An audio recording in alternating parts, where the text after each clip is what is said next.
Ibu dan saudara-saudariku yang terkasih, kita akan masuk dalam ibadah kenaikan Tuhan Yesus Kristus pada Kamis 21 Mei 2020 ini. Kita akan masuk dan kita akan mengaku pertolongan kita datang dari Allah yang menciptakan langit dan bumi, Allah yang tidak pernah meninggalkan pekerjaan tangannya, yang mengenapi janjinya dan yang senantiasa menyertai kita dari sekarang sampai selama-lamanya.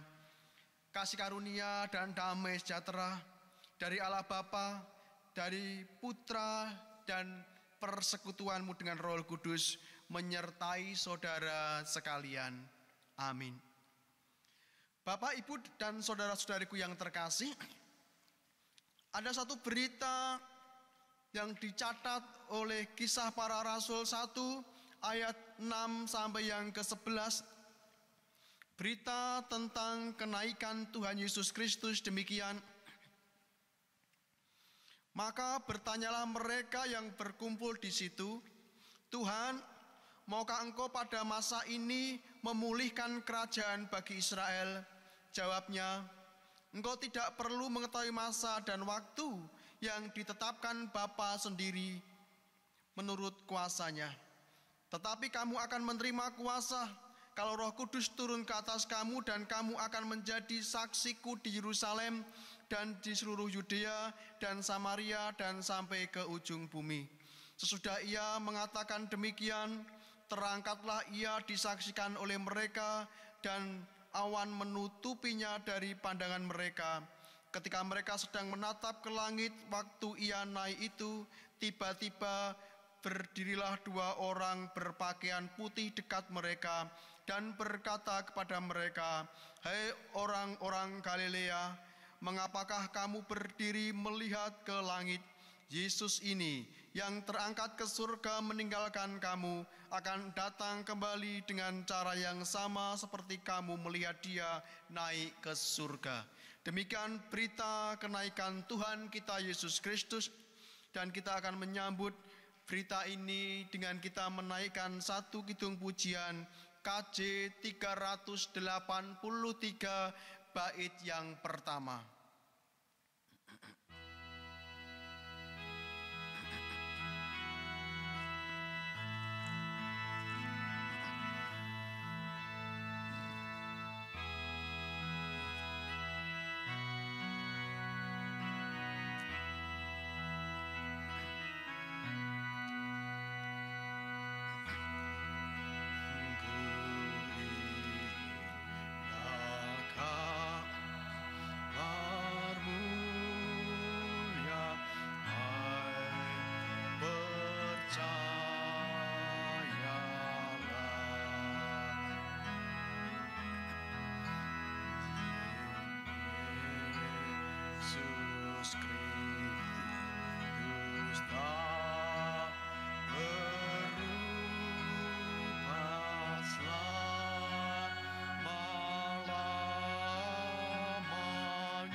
berita sukacita pada ibadah kenaikan Tuhan Yesus terambil dari Yohanes 14 ayat 1 sampai ayat yang keempat.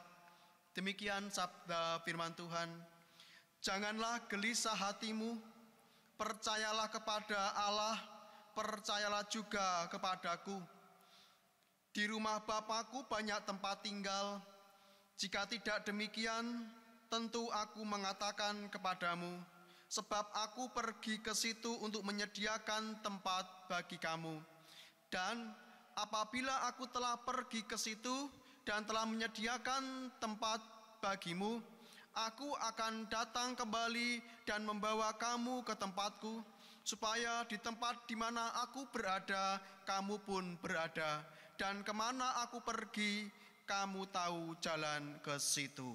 Demikian sabda sukacita yang Tuhan sampaikan kepada kita sehubungan dengan kenaikan Tuhan Yesus Kristus ke surga. Kita akan sambut kembali dengan pujian KJ 242, kita pujikan bait yang pertama.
Bapak, Ibu, Saudaraku yang terkasih, sebelum kita lebih dalam lagi masuk di dalam ibadah kenaikan Tuhan Yesus Kristus ini, saya ajak kita semua untuk menundukkan diri kita di hadapan Tuhan di dalam doa.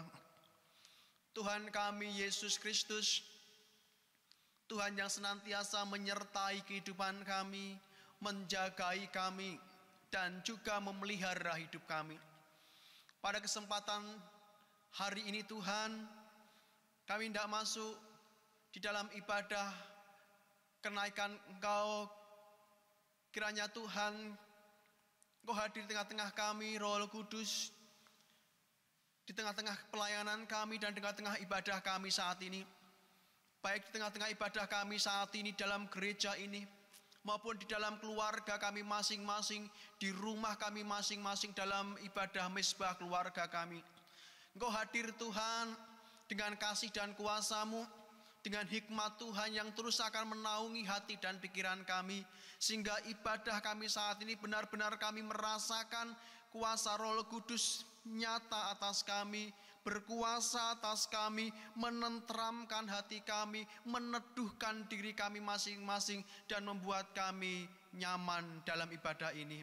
Tuhan berkati kami semua, berkati hamba-hamba-Mu yang saat ini Engkau pilih untuk melayani Engkau di dalam ibadah kenaikan-Mu saat ini. Tuhan, bekali kami dengan hikmat-Mu, bekali kami dengan Roh Kudus, dan senantiasalah menaungi kami di dalam pelayanan kami ini. Kami serahkan ibadah kami ini Tuhan kami Yesus Kristus hanya di dalam nama, satu nama yang berkuasa, Tuhan kami Yesus Kristus kami berdoa. Amin. Bapak, Ibu, dan saudara-saudariku yang terkasih, mari kita mendengarkan petunjuk hidup baru yang terambil dalam Kolose 3 ayat 1 sampai yang keempat. Demikian sabda firman Tuhan. Karena itu, kalau kamu dibangkitkan bersama dengan Kristus, carilah perkara yang di atas, di mana Kristus ada, duduk di sebelah kanan Allah. Pikirkanlah perkara yang di atas, bukan yang di bumi. Sebab kamu telah mati dan hidupmu tersembunyi bersama dengan Kristus di dalam Allah. Apabila Kristus yang adalah hidup kita menyatakan diri kelak, kamu pun akan menyatakan diri bersama dengan Dia dalam kemuliaan. Demikian sabda firman Tuhan. Bapak, Ibu, dan saudara-saudaraku yang terkasih, di kesempatan hari ini dalam kenaikan Tuhan Yesus Kristus, kita juga akan membawa persembahan kita di hadapan Tuhan. Dan satu firman Tuhan juga hendak kita baca dalam Mazmur 5 ayat yang ke-7. Demikian sabda firman Tuhan, Tuhan, pada waktu pagi Engkau mendengarkan seruanku, pada waktu pagi aku mengatur persembahan bagimu dan aku menunggu-nunggu. Kita akan bawa persembahan kita di hadapan Tuhan dan kita akan memujikan nama Tuhan dengan pujian KJ 223 bait yang pertama.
Mari kita akan bawa persembahan kita di hadapan Tuhan dalam doa. Tuhan kami Yesus Kristus, kami bawa persembahan kami di hadirat-Mu Tuhan sebagai ucapan syukur kami karena kasih karunia-Mu yang sudah Kau limpahkan dan pemeliharaan-Mu yang penuh dengan keajaiban setiap pagi, setiap hari kami rasakan.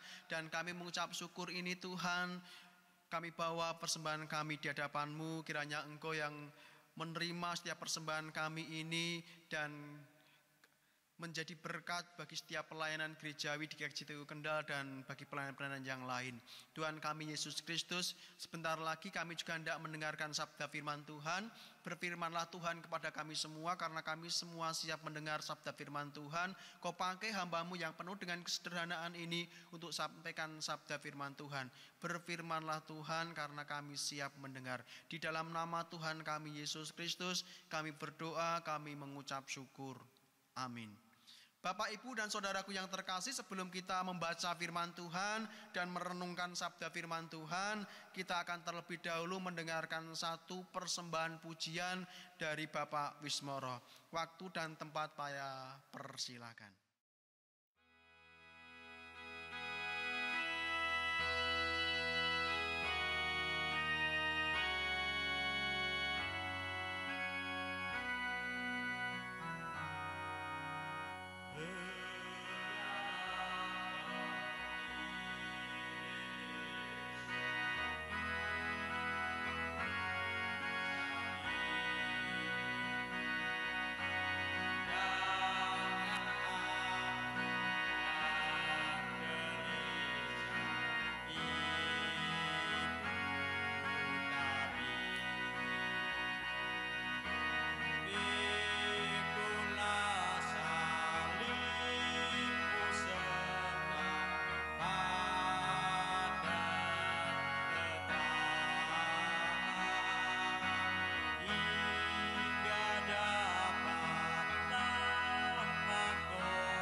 Terima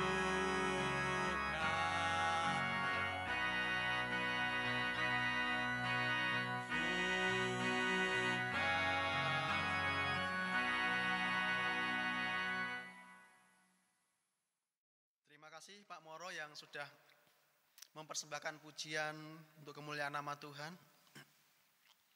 Bapak, Ibu, dan saudaraku yang terkasih, kita akan membaca firman Tuhan sebagai landasan dalam perenungan kita saat ini.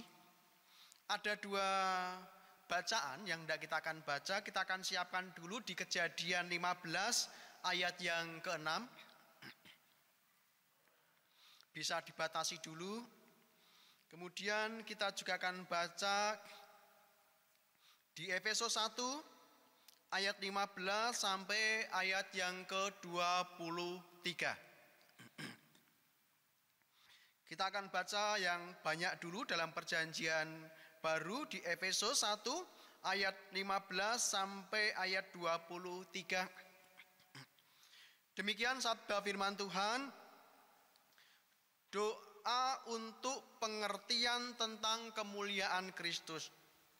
Karena itu, setelah aku mendengar tentang imanmu dalam Tuhan Yesus dan tentang kasihmu terhadap semua orang kudus, aku pun tidak berhenti mengucap syukur karena kamu, dan aku selalu mengingat kamu dalam doaku, dan meminta kepada Allah Tuhan kita Yesus Kristus, yaitu Bapa yang mulia itu, supaya Ia memberikan kepadamu roh hikmat dan wahyu untuk mengenal Dia dengan benar, dan supaya Ia menjadikan mata hatimu terang, agar kamu mengerti pengharapan apa yang terkandung dalam panggilannya, betapa kayanya kemuliaan bagian yang ditentukannya bagi orang-orang kudus, dan betapa hebat kuasanya bagi kita yang percaya sesuai dengan kekuatan kuasanya yang dikerjakannya di dalam Kristus dengan membangkitkan Dia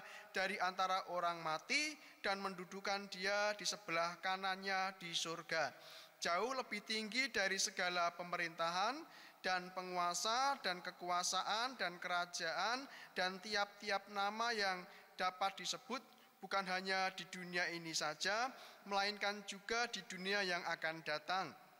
Dan segala sesuatu telah diletakkannya di bawah kaki Kristus, dan Dia telah diberikannya kepada jemaat sebagai kepala dari segala yang ada. Jemaat yang adalah tubuhnya, yaitu kepenuhan Dia yang memenuhi semua dan segala sesuatu. Kita juga akan membaca di Kejadian 15 ayat yang ke-6. Lalu percayalah Abram kepada Tuhan, maka Tuhan memperhitungkan hal itu kepadanya sebagai kebenaran. Demikian sabda firman Tuhan. Berbahagialah Bapak, Ibu, Saudaraku yang mendengar sabda firman Tuhan, merenungkan sabda firman Tuhan ini dan melakukan itu dalam kehidupan kita sehari-hari. Haleluya. Shalom Bapak, Ibu, dan saudara-saudaraku yang terkasih, dimanapun Bapak Ibu berada dalam keluarga, dalam ibadah keluarga masing-masing, di dalam ibadah mesbah keluarga, saya yakin, saya percaya bahwa Bapak Ibu Saudaraku, sidang jemaat di GKJTU Jemaat Kendal tetap setia dalam Kristus dan tetap setia beribadah kepadanya. Pada kesempatan hari ini, di dalam ibadah kita saat ini ada satu tema yang tidak saya bawakan sebagai perenungan kita. Temanya adalah beriman kepada Yesus Kristus yang dimuliakan. Bapak, Ibu, dan saudaraku yang terkasih, kalau saya akan memulai dengan sebuah pertanyaan. Apakah Bapak, Ibu, saudaraku pernah mengalami saat di mana kita sedang berada pada situasi, kondisi, kebingungan, keraguan-raguan, atau dalam bahasa sekarang itu kita sedang mengalami yang disebut dengan kegalauan. Ada yang lagi galau, ada yang lagi sedang mengalami keraguan-raguan dan lain sebagainya. Mungkin sekiranya Bapak Ibu saat ini sedang mengalami hal-hal yang seperti itu, perasaan yang tidak menentu, pikiran yang tidak menentu, karena terus berpikir tentang kedepannya, tentang kehidupan kita, tentang ekonomi, tentang keluarga, dan banyak lagi yang saat ini menjadi pemikiran kita bersama. Bapak, Ibu, dan saudaraku yang terkasih, saya hendak mengajak kita melihat situasi apa juga yang terjadi dalam kehidupan iman Abraham. Kalau di sini masih disebut sebagai Abram. Firman Tuhan mengatakan, lalu percayalah Abram kepada Tuhan, maka Tuhan memperhitungkan hal itu kepadanya sebagai kebenaran. Apa konteks situasi yang dialami oleh Abraham, dan kenapa Abraham tetap percaya di situasi-situasi tersebut? Hal yang dihadapi oleh Abraham adalah bahwa Abraham sudah lama menunggu sesuatu yang dijanjikan Tuhan, sesuatu yang senantiasa ia idam-idamkan, yaitu keturunan. Di ayat yang kedua dan yang ketiga, di sana katakan ini kegalauan Abraham diungkapkan kepada Tuhan, apa yang dipikirkan Abraham dicurahkan kepada Tuhan, dan curahan hati Abraham dikatakan di ayat yang kedua dan ketiga. Abraham menjawab, "Ya Tuhan Allah, apakah yang akan Engkau berikan kepadaku? Karena aku akan meninggal dengan tidak mempunyai anak, dan yang akan mewarisi rumahku ialah Eliezer orang Damsyik itu." Lalu kata Abraham, "Engkau tidak memberikan kepadaku keturunan, sehingga seorang hambaku nanti menjadi ahli warisnya." Bapak, Ibu, dan saudaraku yang terkasih, Abraham sedang mengalami beban pikiran, beban hati ketika ia melihat bagaimana nanti masa depan keluarganya kalau ia tidak punya keturunan. Secara manusia ia mengalami sebuah tekanan yang berat. Karena apa? Karena apa yang ia punya pasti tidak akan pernah diterima dan diturunkan kepada keturunannya, karena ia tidak punya keturunan, dan itu akan diambil alih oleh Eliezer, hambanya orang Damsyik itu. Ini yang terus dipikirkan Abraham setiap hari, setiap saat, dan membuat galau, membuat pikirannya merasa dirinya seakan-akan ada keraguan-raguan melihat masa depan. Bapak, Ibu, dan saudaraku yang terkasih, pikiran ini kenapa ada dalam pikiran Abraham? Karena Abraham melihat masa depan. Bagaimana aku hari ini belum punya keturunan, padahal semakin hari aku semakin tua. Kalau semakin hari semakin tua, maka aku semakin tidak mungkin, mustahil punya seorang keturunan. Istriku semakin hari juga semakin tua, tidaklah mungkin ia bisa punya keturunan. Dan ini yang terus dipikirkan oleh Abraham setiap hari, setiap saat, sehingga ia berada di sebuah ambang di mana ia akan mengalami yang disebut dengan kejatuhan iman, kejatuhan kepercayaan, dan imannya bisa-bisa akan roboh. Tetapi firman Tuhan datang kepada Abraham, dan firman Tuhan itu menguatkan Abraham, dan firman Tuhan itu diamini oleh Abraham, dipercaya oleh Abraham, sehingga firman Tuhan yang datang ke Abraham itu kemudian disambut oleh Abraham dengan kata-kata seperti ini. Saya baca lagi ayat yang ke-6. Setelah firman Tuhan itu datang kepada Abraham dan berbicara kepada Abraham, menjanjikan sesuatu kepada Abraham, lalu Abraham merespon sabda firman Tuhan itu dengan mengatakan kepercayaannya, keyakinannya, dan firman Tuhan ayat yang ke-6, lalu percayalah Abraham kepada Tuhan, maka Tuhan memperhitungkan hal itu kepadanya sebagai kebenaran. Bapak, Ibu, dan saudaraku yang terkasih, yang menjadi sebuah pertanyaan adalah bagaimana mungkin Abraham bisa percaya kepada Allah? Kata percaya dalam bahasa Ibrani itu aman. Aman itu punya dua pengertian. Yang pertama pengertiannya adalah bergantung kepada. Jadi orang percaya itu adalah orang yang bergantung kepada, menggantungkan hidupnya, masa depannya kepada pribadi, yaitu yang disebut dengan Allah. Jadi ketika ada Abraham percaya kepada Allah, maka Abraham menggantungkan hidupnya kepada Allah, mempercayakan hidupnya kepada Allah. Pengertian yang kedua, aman diartikan sebagai taat dan setia. Jadi ketika Abraham mengatakan aku percaya kepada Allah, maka yang menjadi tugas panggilan Abraham adalah bagaimana ia menjaga ketaatan, kesetiaannya kepada firman Tuhan. Bukan hal yang mudah ketika Abraham mempercayai apa yang dikatakan oleh Tuhan.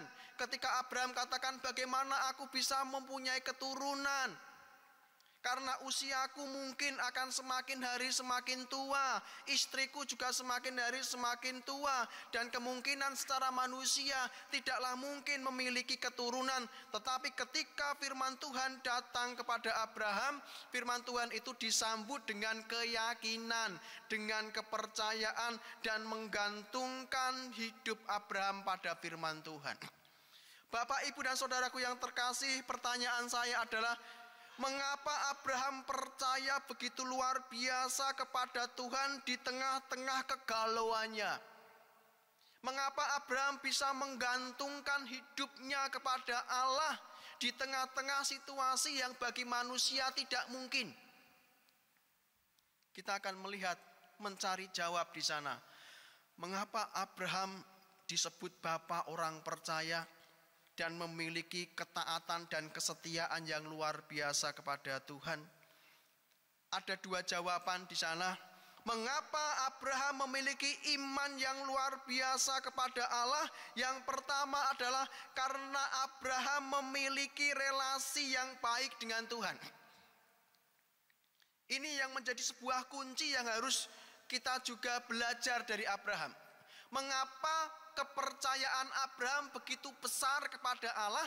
Karena Abraham terus menjaga relasinya dengan Allah dengan luar biasa, dengan baiknya. Maka Abraham disebut sebagai rekan Allah, sahabat Allah.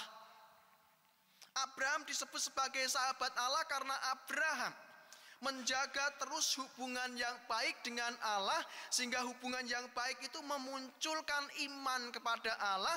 Dan karena imannya yang kuat itu, Abraham bilang kepada Allah, aku percaya kepada Allah, dalam arti hidupku aku gantungkan kepada Allah, aku percayakan kepada Allah. Ini kunci yang pertama. Mengapa Abraham benar-benar memiliki iman yang kuat? Karena ia terus menjaga relasi hubungannya dengan Allah, dan ia tahu bahwa ia dengan Allah adalah sahabat. Dan yang kedua, mengapa Abraham memiliki kepercayaan yang besar kepada Allah di tengah-tengah kegalauan, di tengah-tengah masalah pergumulannya waktu itu? Karena Abraham memiliki pengetahuan yang benar dan mendalam tentang siapa Allah yang ia percaya. Ini penting Bapak Ibu Saudaraku yang terkasih. Sebagai orang Kristen kita harus belajar dari Abraham. Mengapa Abraham disebut bapa orang percaya? Memiliki iman yang kuat kepada Allah. Karena Abraham, sekali lagi, karena Abraham memiliki pengetahuan yang benar dan benar-benar mendalam tentang siapa Allah itu. Ia kenal Allahnya. Abraham kenal siapa Yahweh, siapa Allahnya. Abraham kenal bahwa Allah yang ia percaya adalah Allah yang tidak pernah mengingkari janjinya, Allah yang berkuasa melakukan segala sesuatu yang bahkan itu bagi manusia tidak mungkin, tetapi di tangan Allah itu akan sesuatu yang mungkin. Bagi manusia itu mustahil, tapi bagi Allah tidak ada yang mustahil. Ini pengetahuan yang mendalam yang dimiliki oleh Abraham tentang siapa Allah yang ia percayai. Ini dua kunci yang Abraham punya untuk Abraham pakai terus-menerus untuk memelihara imannya di tengah-tengah situasi kegalauan, situasi masalah yang saat itu sedang ia hadapi. Bapak Ibu Saudaraku yang terkasih, kita akan melihat juga di Efesus bagaimana pergumulan orang Kristen. Kalau di Kejadian kita bisa melihat tadi pergumulan Abraham, bergumul tentang keturunan, dan firman Tuhan datang kepadanya menjanjikan keturunannya sebanyak pasir dan sebanyak bintang di langit dan dipercayai. Lalu kita akan melihat bagaimana pergumulan orang Kristen saat ini. Apa pergumulan orang Kristen saat ini? Dan bagaimana pergumulan itu kita hadapi dan kita selesaikan secara bersama-sama dan tidak meninggalkan iman kita kepada Tuhan. Bapak Ibu Saudaraku yang terkasih, kalau saya tanya lagi, pergumulan apa yang saat ini kita sedang hadapi?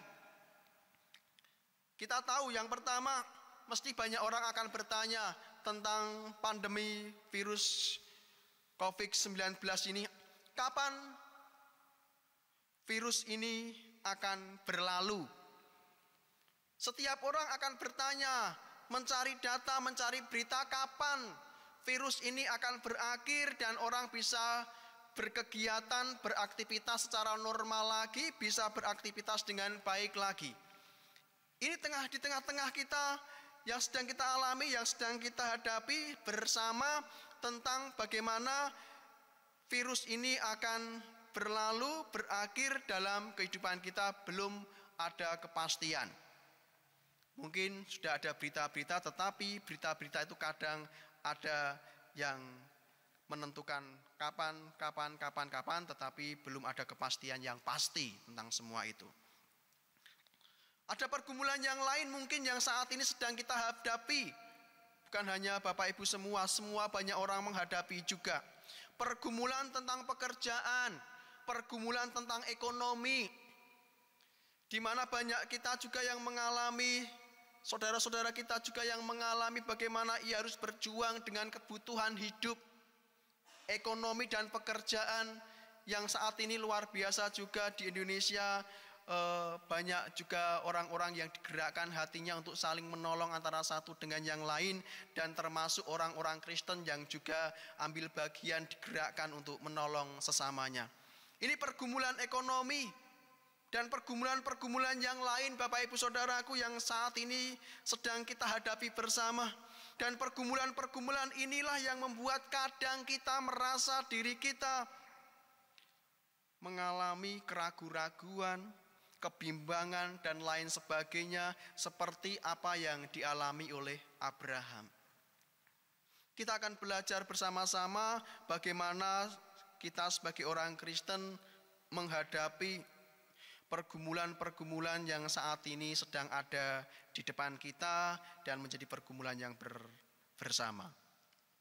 Saudaraku yang terkasih, kalau Abraham tadi menyelesaikan masalahnya dengan dua hal sebagai kunci, bahwa ia mampu percaya kepada Tuhan, percaya kepada rancangan Tuhan, percaya pada karya Tuhan karena ia memiliki relasi yang baik dengan Tuhan dan memiliki pengetahuan yang benar dan mendalam tentang Tuhan.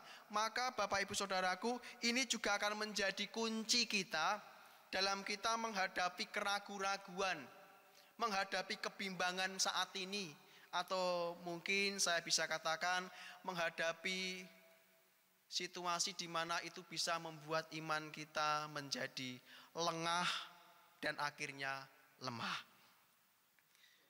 Ada dua hal yang saat ini kita akan bisa belajar dari Abraham, bahwa ketika kita sedang menghadapi situasi kegalauan iman seperti ini, maka kita harus memiliki yang pertama, iman kita harus kita bangkitkan lagi, kepercayaan kita harus kita bangkitkan lagi melalui yang pertama adalah relasi kita dengan Tuhan diperbaiki. Hubungan kita dengan Tuhan diperbaiki. Kalau Abraham senantiasa memperbaiki dan senantiasa menjaga hubungannya dengan Allah, sehingga Abraham disebut sebagai sahabatnya Allah, rekannya Allah, maka di Efesus, Bapak Ibu Saudaraku, kita juga punya sebuah status yang istimewa. Kalau Abraham tadi, kalau Alkitab juga mencatat itu adalah sahabatnya Allah gitu. Kita juga punya status yang istimewa di hadapan Tuhan. Status yang istimewa di hadapan Tuhan yang pertama yang diucapkan oleh Allah sendiri dan juga ditulis oleh Efesus di ayat yang ke-23, Efesus 1 ayat 23, jemaat yang adalah tubuhnya, yaitu kepenuhan Dia yang memenuhi semua yang dan segala sesuatu. Siapa kita di hadapan Tuhan? Siapa jemaat di hadapan Tuhan? Jemaat adalah tubuh Kristus secara rohani. Kita tubuhnya, Kristus adalah kepalanya. Tidak akan pernah terpisah. Dan Alkitab katakan kita tubuh Kristus dan Yesus Kristus adalah kepalanya. Itu berarti ketika Tuhan katakan kita itu adalah tubuhnya, maka Ia bertanggung jawab untuk menjaga dan memelihara kita. Ini diyakinkan oleh Efesus dalam suratnya Paulus ke jemaat-jemaat Efesus. Ini diyakinkan Paulus kepada jemaat-jemaat di Efesus bahwa jemaat Efesus adalah tubuh Kristus. Karena jemaat Efesus adalah tubuh Kristus, maka jemaat Efesus akan dijaga dan dipelihara oleh Kristus itu sendiri. Dan semua kita saat ini, Bapak Ibu Saudaraku yang terkasih, kita itu adalah tubuh Kristus. Siapa kita? Orang Kristen itu adalah tubuh Kristus secara rohani. Maka kalau ia adalah tubuh Kristus, maka kita semua adalah orang-orang yang akan senantiasa dijagai dan dipelihara oleh Kristus sebagai kepala tubuh kita. Kita punya kepala, kita punya pemimpin, kita punya gembala. Dan pemimpin, kepala, gembala kita adalah Kristus yang senantiasa memerankan tanggung jawab penuh untuk menjaga kita, memelihara kita, domba-dombanya, dan tubuh kesayangannya ini.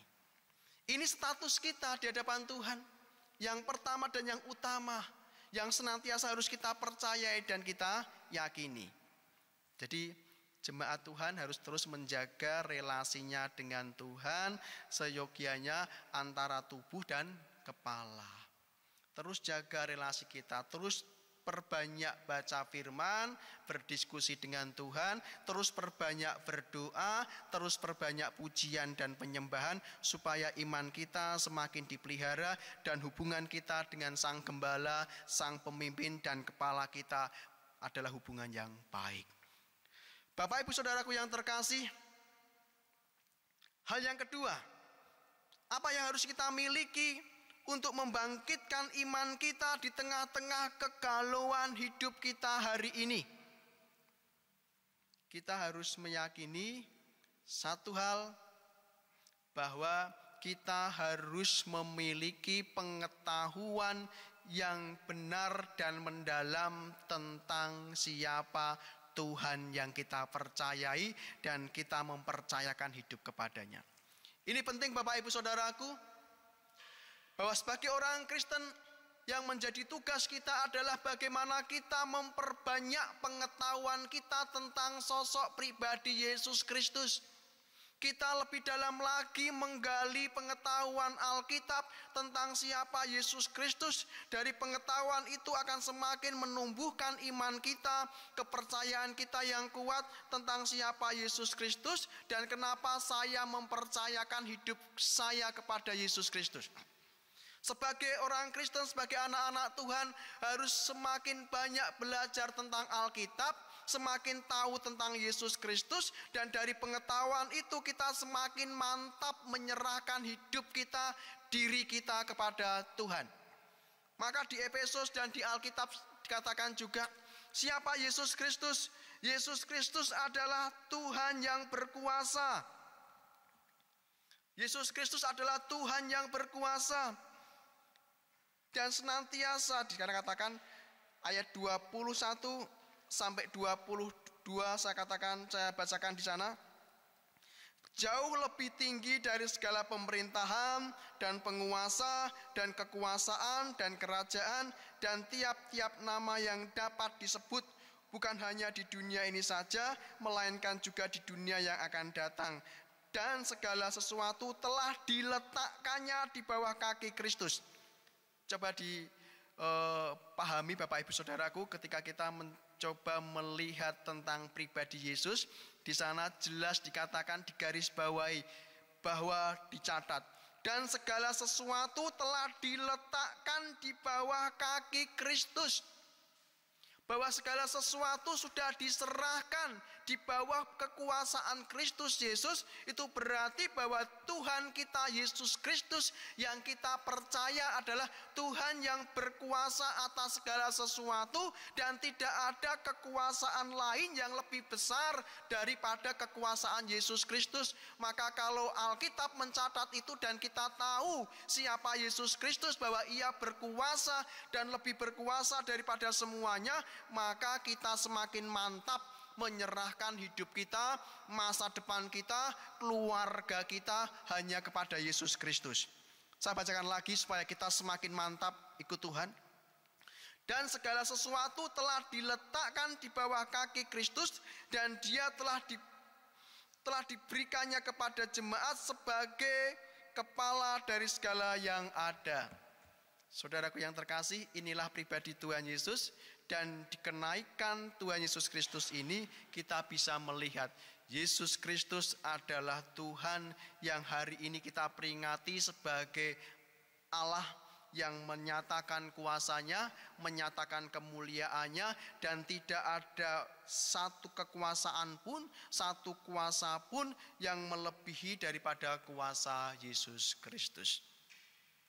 Maka sekali lagi katakan, mengapa Abraham begitu percaya kepada Kristus dan mempercayakan hidupnya kepada Tuhan, pada Allah? Karena Abraham tahu bahwa Allah itu pribadi yang berkuasa. Lalu sekali lagi, mengapa orang Kristen dan kita memasrahkan, menyerahkan, dan mempercayakan hidup kita kepada Yesus Kristus?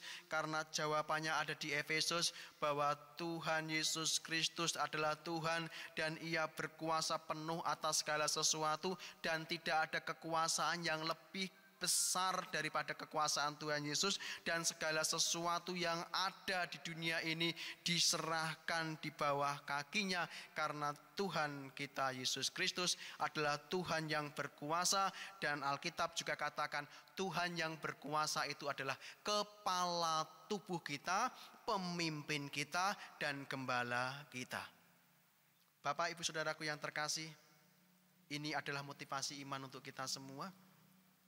Kiranya motivasi iman ini akan menguatkan kita bersama-sama dan tetap teguh di dalam Tuhan. Apapun situasi, kondisi, apapun keadaan yang kita alami, Abraham menghadapi situasi dan kondisi patu itu, tapi ia menghadapi dengan keyakinan, dan keyakinan itulah yang menjadikan ia kuat. Kita juga seperti itu.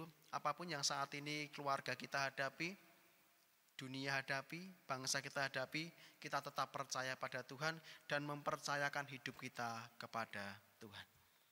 Demikian sabda firman Tuhan. Diberkatilah kita semua yang mendengar sabda firman Tuhan dan dikuatkan oleh sabda firman Tuhan itu. Amin. Kita akan berdoa. Tuhan Yesus, kami mengucap syukur kalau saat ini kami sudah mendengar sabda firman-Mu yang memotivasi kami untuk tetap kuat di dalam kehidupan kami, karena kami tahu bahwa Engkau adalah Tuhan, Engkau yang menunjukkan kuasa-Mu, Engkau yang menunjukkan kemuliaan-Mu, dan Engkau yang terus akan menunjukkan kuasa-Mu terhadap kami dalam kami menghadapi situasi dunia ini. Kami berdoa Tuhan, nyatakan kuasa-Mu, rancangan-Mu, karya-Mu untuk bangsa kami Indonesia, untuk kabupaten kami Kendal, dan keluarga kami masing-masing. Tutup bungkus kami semua Tuhan dari berbagai macam sakit penyakit, virus corona dan sakit yang lain. Kau berkati kami semua Tuhan. Berkati juga kalau ada saudara-saudara kami yang sakit, dimanapun mereka berada. Allah yang memberkati mereka dengan kesehatan, kesembuhan, sehingga mereka kembali kuat, kembali sehat, dan bisa kembali beraktivitas. Tuhan, ini doa kami percayakan juga gerejamu, kami juga percayakan kami semua sebagai tubuhmu, untuk kami juga Kau pakai sebagai alat untuk menjadi berkat bagi sekitar kami. Kiranya Kau gerakkan kami untuk menjadi berkat bagi orang-orang yang membutuhkan, bagi orang-orang yang memerlukan pertolongan kami. Kiranya Kau terus tanamkan kepada hati kami, hati yang penuh dengan kemurahan, hati yang penuh dengan cinta kasih, hati yang penuh dengan kepedulian, sehingga kami anak-anak-Mu, orang-orang Kristen adalah orang-orang yang terus bisa menjadi cahaya tengah-tengah dunia ini. Tuhan, ini doa kami serahkan doa kami ini dalam tangan kuasa-Mu. Dalam nama Tuhan kami Yesus Kristus kami berdoa, mengucap syukur. Amin. Bapak, Ibu, dan Saudaraku yang terkasih, kita akan sambut sabda firman Tuhan ini dengan kita menaikkan kidung pujian 445. Kita pujikan bait yang pertama.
Bapak, Ibu, dan Saudaraku yang terkasih, saya undang kita bersama-sama untuk bangkit berdiri dan kita akan mengakhiri ibadah kita saat ini. Dan sebelumnya kita akan berdoa Bapa kami dan kita akan ucapkan secara bersama-sama. Bapa kami yang ada di surga, dikuduskanlah nama-Mu, datanglah kerajaan-Mu, jadilah kehendak-Mu di bumi seperti di surga. Berikanlah kami pada hari ini makanan kami yang secukupnya, dan ampunilah kami akan kesalahan kami, seperti kami juga mengampuni orang yang bersalah kepada kami. Dan janganlah membawa kami ke dalam pencobaan, tetapi lepaskan kami daripada yang jahat, karena Engkau-lah yang punya kerajaan dan kuasa dan kemuliaan sampai selama-lamanya. Amin. Saudaraku yang terkasih, kita akan undur dari tempat ibadah kita saat ini, dan kita masing-masing menerima pengutusan dan berkat. Pulanglah dengan damai sejahtera, tinggal di dalam hatimu masing-masing, dan jadilah saksi-saksi Tuhan dimanapun saudara berada, dan teruslah jadi berkat bagi orang-orang di sekitar saudara yang membutuhkan pertolonganmu, dan terus jaga persatuan, kerukunan, dan kedamaian di bangsa Indonesia ini, di Kabupaten Kendal, dan di dalam rumah tangga kita masing-masing. Bapak, Ibu, Saudaraku, tundukkanlah dirimu di hadapan Tuhan, karena Tuhan kita Yesus Kristus berkenan untuk memberkati engkau, dan terimalah berkat Tuhan. Tuhan Yesus memberkati engkau dan melindungi engkau. Tuhan Yesus Kristus menyinari engkau dengan wajah-Nya dan memberikan engkau kasih karunia. Tuhan Yesus Kristus menghadapkan wajah-Nya kepadamu dan memberikan engkau damai sejahtera. Berkat, perlindungan, dan pemeliharaan dari Allah Bapa, Putra, dan Roh Kudus turun dan menyertai saudara sekalian dari sekarang sampai selama-lamanya. Amin. Bapak, Ibu, dan Saudaraku yang terkasih, kita akan menutup ibadah kita saat ini dan kita akan menaikkan kidung pujian 402, bait pertama dan yang kedua.